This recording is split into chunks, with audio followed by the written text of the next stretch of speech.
मुख्यमंत्र्यांनी दिलं तरी त्यांच्यावर नाव ठेवायचं। आणि तुमच्या नेत्यांनी काय केलं? अरे तुमच्या नेत्यांनी आजपर्यंत जनतेला लुटायचं काम केलं। माझी मुलगी माझी जबाबदारी, हम दो हमारे दो, आता मुलगी मुख्यमंत्री करायचे। अरे 3 एकरामध्ये 32 कोटीची वांगी काढणारी ही मुलगी महाराष्ट्राची जर मुख्यमंत्री झाली, सगळं हेलिकॉप्टरनच पळतेली। अरे काय चाललंय? जनतेची नाळ असणारी लोक आपल्याला पुढे घ्यायचे। पोटसूळ कुठला आहे? पोटसूळ एकच आहे।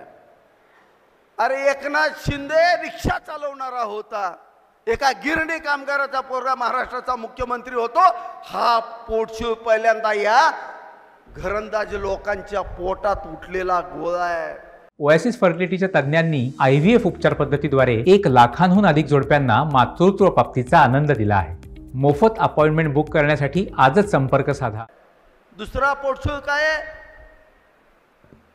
देवेंद्र फडणवीस मराठ्याचा नाहीये, ब्राह्मण आहे, तरी पण त्यानं आज मराठ्यांची घरं चांगली करण्यासाठी लाखो कोटी रुपये सिंचनासाठी या ठिकाणी दिले आणि सगळ्या महाराष्ट्रातल्या शेतकऱ्याला सुखी आणि समृद्ध करायचं काम केलं। हा पोटसूळ सगळ्यांचा लक्षात घ्या। आणि या पोटसूळमुळे आज ह्यांचं हृदय धडधडतंय। आपलं उभं आयुष्य गेलं, ज्या मराठा समाजाचं नाव घे त्यांचं उभं आयुष्य गेलं, त्या मराठा समाजाला पाण्यापासून वंचित कुणी ठेवलं? आज कोरेगाव तालुक्याचा 72% भाग सिंचनापासून वंचित आहे। त्याला कोण जबाबदार आहे?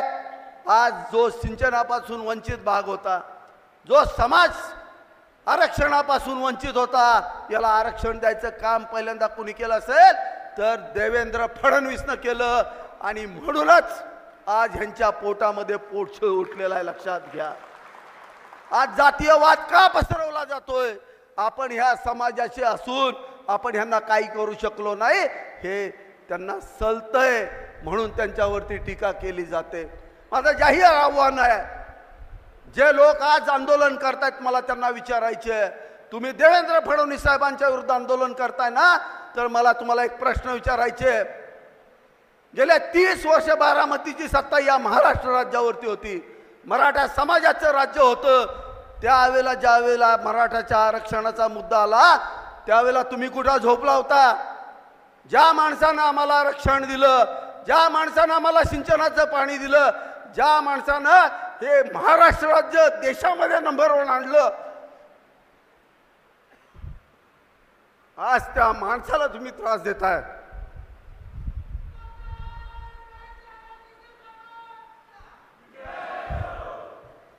आपल्या सगळ्यांना लक्षात ठेवलं पाहिजे, जे आपल्यासाठी लढतात त्याच्यासाठी आपण लढलं पाहिजे। आणि तुम्ही आजपर्यंत ती साथ आम्हाला दिलेली आहे आणि ती साथ आपण सगळ्यांनी घ्यायची आहे।